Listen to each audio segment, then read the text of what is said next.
Well, hello, that's me again, and it is the 25th of October. It is Tuesday, and we have some things to discuss. And I wanted to put up front, in the opening sequence of my video, this Yakety Sax, famous Benny Hill topic or theme, if you wish, musical theme from his show, but decided not to do this because it's not no need for doing this, because basically what we observe today is a complete circus in the West. And I will start simply with the describing what does it mean to be written off by Russia, for starters.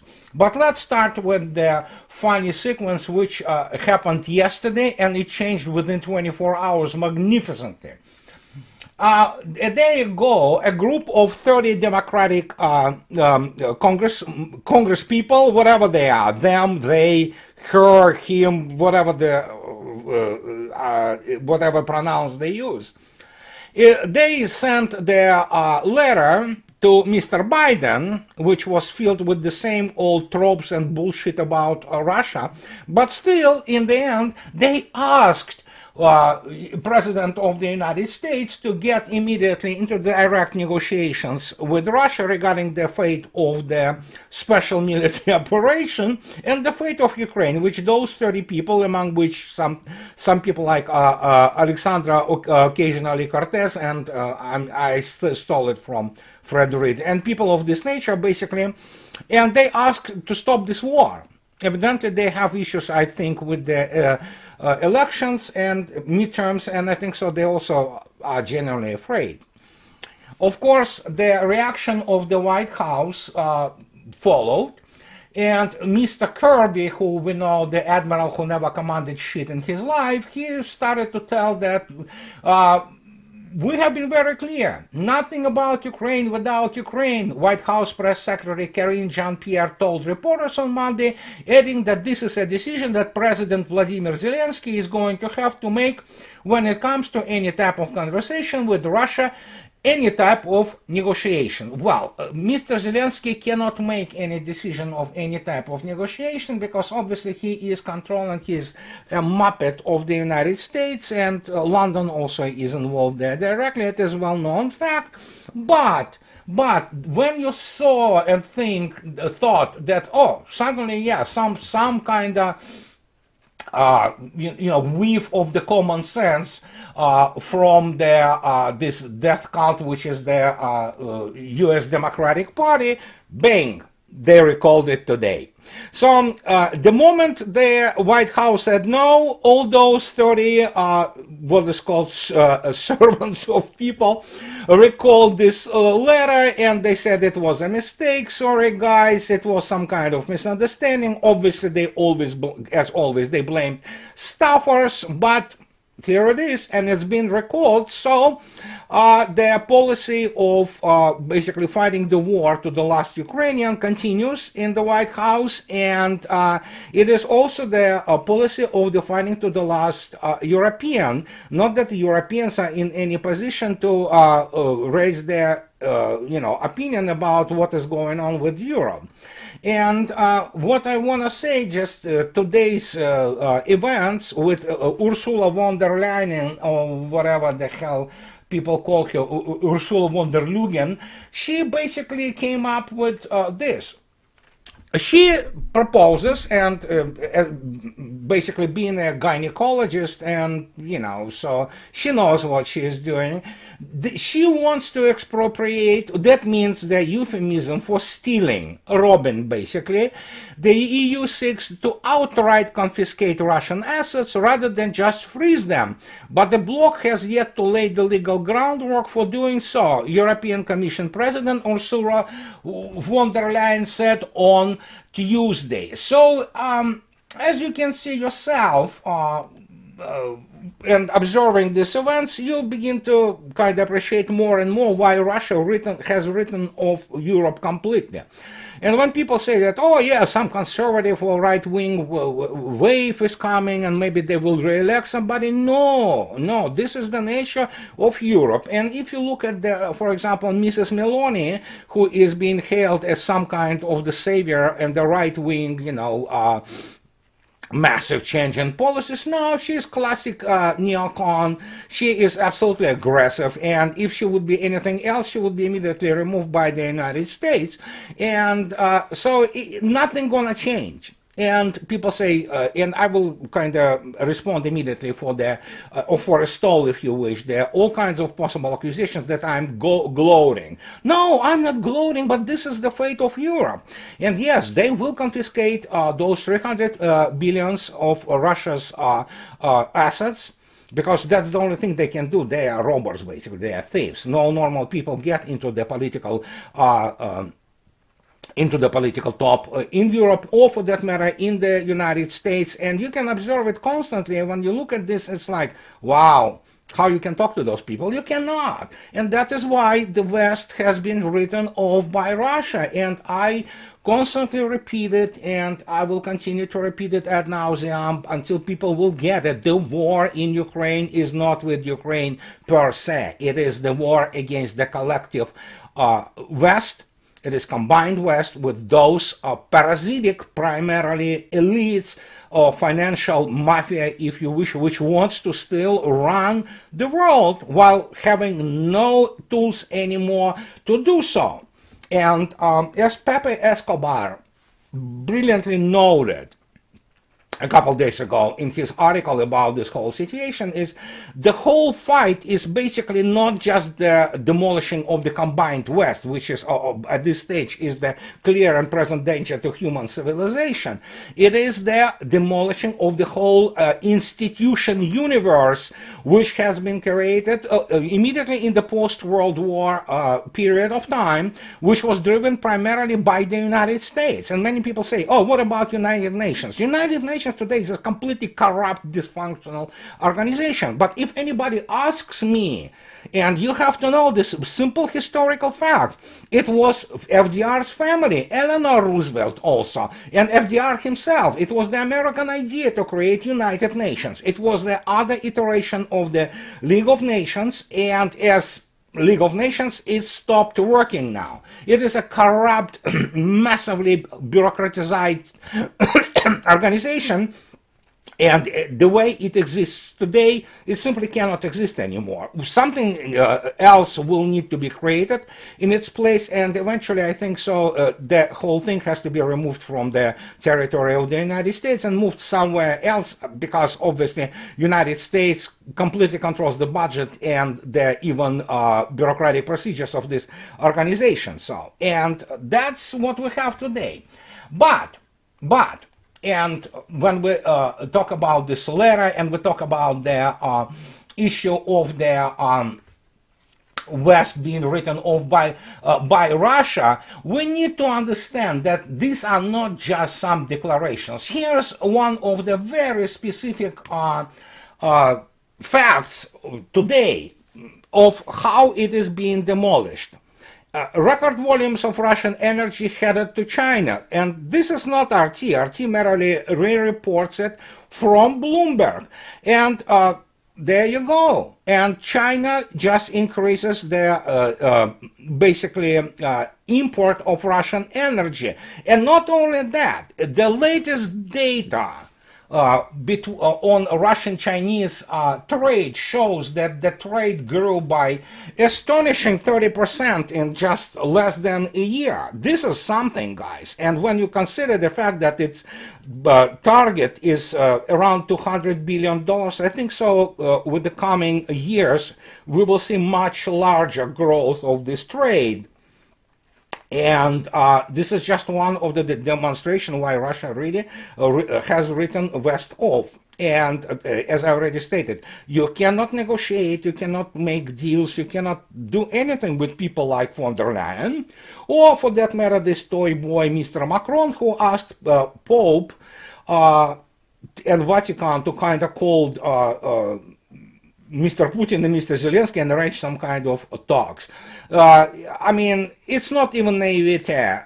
It's complete bullshit, obviously, because Vatican has very limited influence in Russia, and really it's all about the procedure, and the forms must be obeyed, as Mr.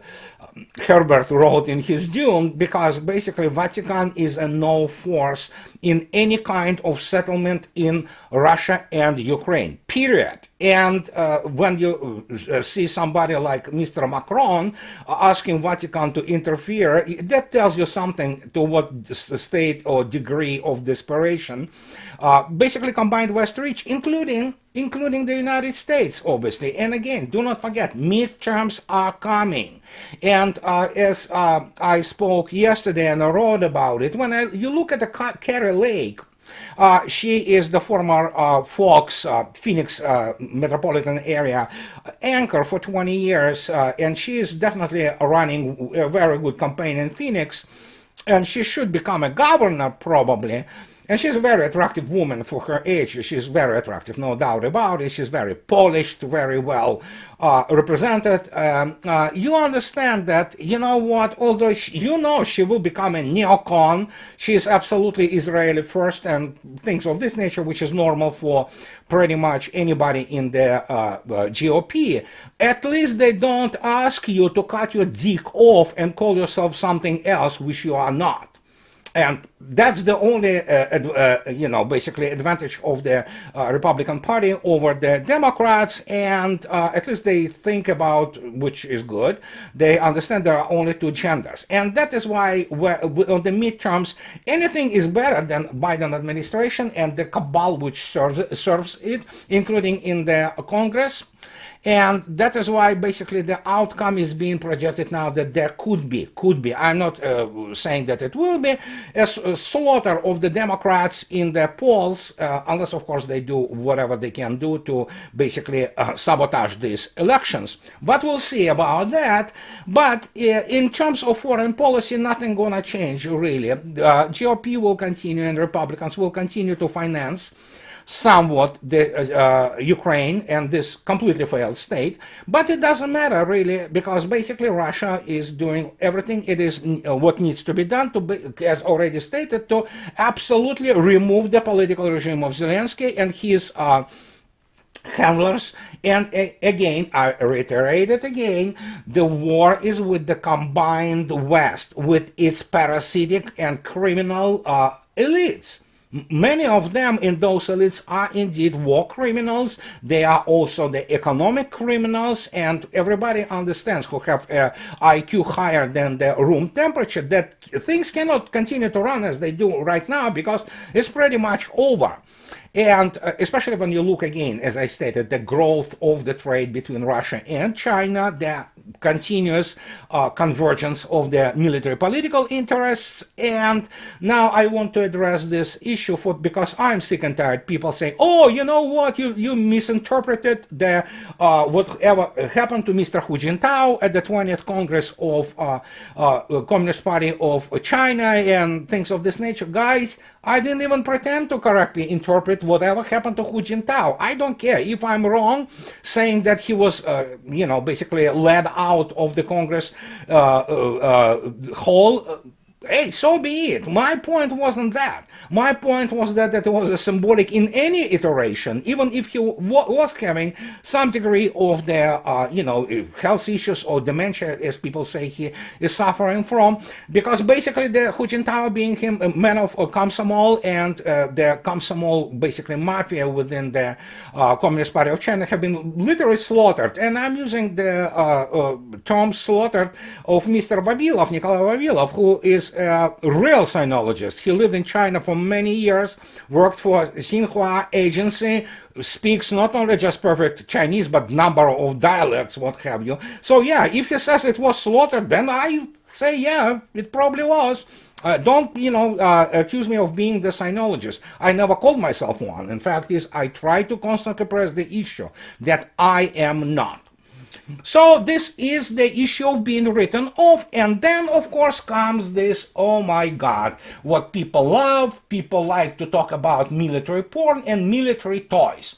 I will start with this thing. So, and yeah, I will satisfy today some hardware lovers, and we will start with this. Today,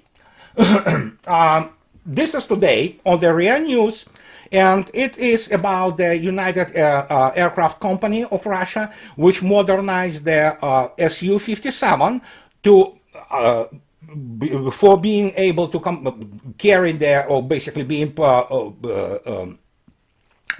able to use the second generation engine, which is really impressive, so to speak, machinery. And of course, it has much more advanced artificial intellect and things of this nature, more advanced electronics, more advanced net centricity, more advanced this and that. And it already flew today and there was no problems with it. So, and Russia continues to serially produce Su-57s, and the first generation, some people say Russia already have 6 of them in the zone of the special military operation. Some people say maybe more. We don't know the actual number of those Su-57s, but what happens this. For several days now, we have this basically speculations that one of the what's the name of it, Su-27s of the whatever is remaining of the Ukrainian Air Force was actually shot down, and with the record of the 217 kilometers, and people started to speculate that it was done by this system, and this system is obviously either S-400 or some people say S-300V4. And people started to speculate that it was shot down by these nasty missiles, and it is very nasty missile. It is 40N6 with the range of up to 400 kilometers. It is fully hypersonic Mach 14 missile, and what is most importantly, it is fully networked. That means it can get updates or guidance from the external sources, and it's totally over the horizon, as you might understand, and it shoots by its targets by a very funny way. It flies. It almost flies like a ballistic missile, and then the seeker, active radar seeker, turns on, begins to scan, and basically whatever below, and hits the target, which is, of course, very low flying. The only known, so to speak, kinetic or mechanical defense against the modern air defense complexes. And this is what happened to Su-27 of the Ukrainian Air Forces. The people say there was actually MiG-29 too, but it doesn't matter. The Su-27 was shot down after the attempts to enter Russia's airspace, and it was on the range of 217 kilometers. And here where we have the, so to speak, contradiction, if you wish. If you look at that, and this is from 2018, as I already stated, therefore 40N6 missile is surface-to-air, very long-range missile. This is designed to strike early warning and electronic warfare aircraft, airborne command posts, strategic bombers, and hypersonic cruise and ballistic missiles. And so, as you can see yourself, people say there are up to 250 kilometers, the older ones. Then we know that it was 2018. People say that it had IOC, initial operation capability, in 2020. But it is very clear, but in 2021 it was fully deployed now in the first line service with the air defense forces of Russia. So, and people say, yeah, that was this missile, and whoever was giving the, it could have been Russian AVAX, A-50, was given the targeting to this missile. So, and it is basically shoot and forget, essentially. So, yeah, it could be. But here is the thing, and that's what is very important, to always take things a little, you know, kind of in perspective. Here it is. There are very interesting Western source, international military. I won't call it necessarily reputable, but from what I observed, they did a very good job on the Russian sources, so to speak, OSINT, which is open source intelligence, and they stated on the 23rd of October that Russian Su-57 stealth fighter shoots down Ukrainian Su-27 fighter with R-37 missile. And here, that's what they write. Russian local media reports quoted by the Eurasian Times on Thursday, on the 20th of October, said that Ukrainian Su-27 was barely moving above a safe altitude to intercept the Geran-2 kamikaze drone when it was shot down by Su-57 with an R-37M missile. Then they continue talk about this, and look at this. According to the report, the Su-57 was most likely responsible for firing the missile, as AWACS in Poland and Romania operating in 24/7 mode were unable to detect it. And then they quote what is most important, and that's the thing which has to be seriously considered. Meanwhile, General Sergei Surovikin, Russia's new commander for the war on Ukraine, on Tuesday, on the 18th of October, confirmed the use of Su-57 fighter jets in combat missions. In terms of the quality of combat use, I especially wanted to choose the Su-57 fifth generation multifunctional aircraft. How many Su-57s are operating in Ukraine, we don't know. It's definitely more than one or two. But obviously, it is a multi-purpose fighter. It is excellent also in terms of the work on the ground, not just air-to-air. But what needs to be basically kept in mind that when we talk about our Su-57, this is the missile, which is already in 2018, as you can see yourself, underscored on the 5th of July 2018, a report, it's in Russian, was already conducting and concluding actually its tests. And this is missile which is called R-37M. In reality, the official name of missile is RVV-BD, which is literally translates from Russian the air-to-air missile of the very long range. And it was R-37M is the continuation of the R-37, original R-37, which was a fairly large missile. It was 4 meters long. It was still with a huge range. Some sources put the range of the 400 kilometers, up to 400 kilometers. But it was 4 meters long, and as such wasn't usable for the any kind of the aircraft except for the very large and very fast MiG-31. R-37M, however, from the inception was upgraded to the such technical parameters that it shrunk dramatically in terms of length, and it was capable now to be used by Su-35, Su-34, and now Su-57, which is confirmed. Su-57s carry it.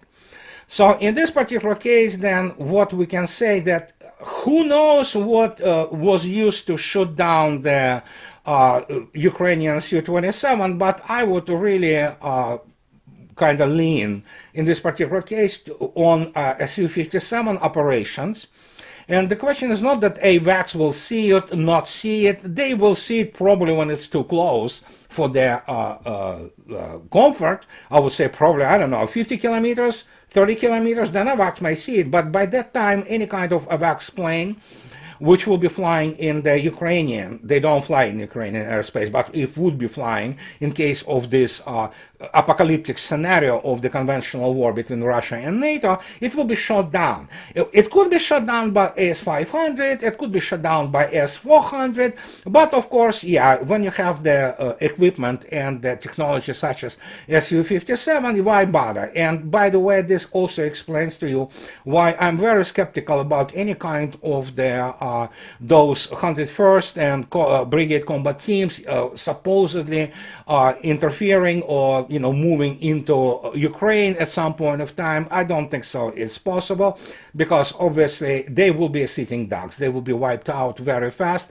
and no amount of the air support which allegedly NATO could bring to bear from its air bases in the Eastern Europe will help, because most of them will be shut down, and they will not have the AWACS, which is crucial for basically air operations of NATO. They will have none of them. And basically what we could see with this Su-27, it was shut down by something.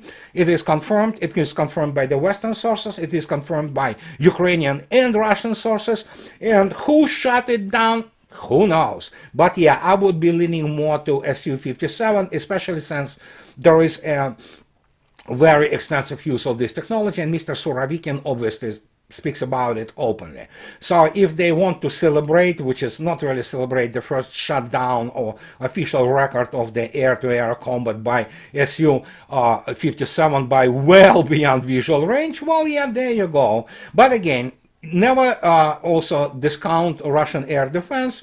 And if you go to my friend Larry Johnson's blog, wonderful blog, you can read his opinions and his data, which he collected meticulously on the issue of the HIMARS and other multi-launch rocket systems and how they are being intercepted by Russian air defense. I know they are wowing or are having the wowzer moment in Pentagon and in NATO headquarters. And that pretty much explains to you what is happening. So, and now when I stated that, yeah, we have this kind of thing discussed, and we understand what is going on today with this absolute stream of non-stop stream of the news and opinions and bullshit, which is of course what is done by the Western media, because they do not report things. They basically report BS and continue to report BS.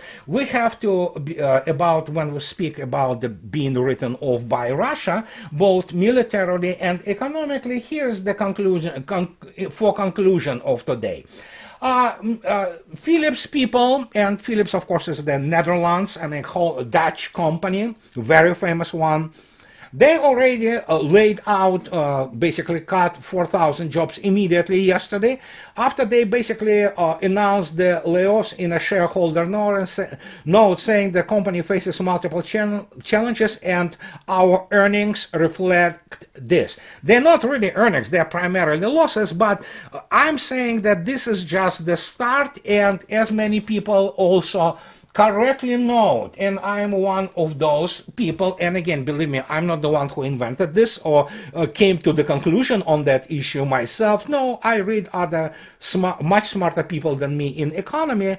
They stated that basically everything is paralyzed before until the November 8th midterms. But once midterms happen, and the outcome notwithstanding, the massive layoffs and massive closures will start in earnest, and many companies are already readying their people and the personnel and lists of the personnel which will be laid off. And this is a horrendous tragedy for many people, and but it is what it is.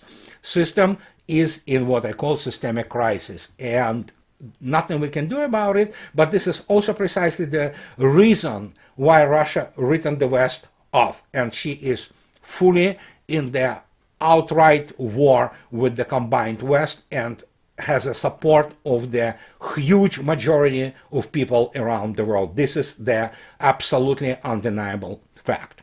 So this is what I wanted to tell you today, guys, and as always, I am profoundly grateful to my wonderful patrons and people who buy me coffee in my Buy Me a Coffee app. So I really appreciate your support, guys. This is what actually makes me make and do what I do. And if you guys like what I do, please don't hesitate to subscribe for my channel. And have a nice rest of the week, guys. And I'll talk to you later. Bye-bye.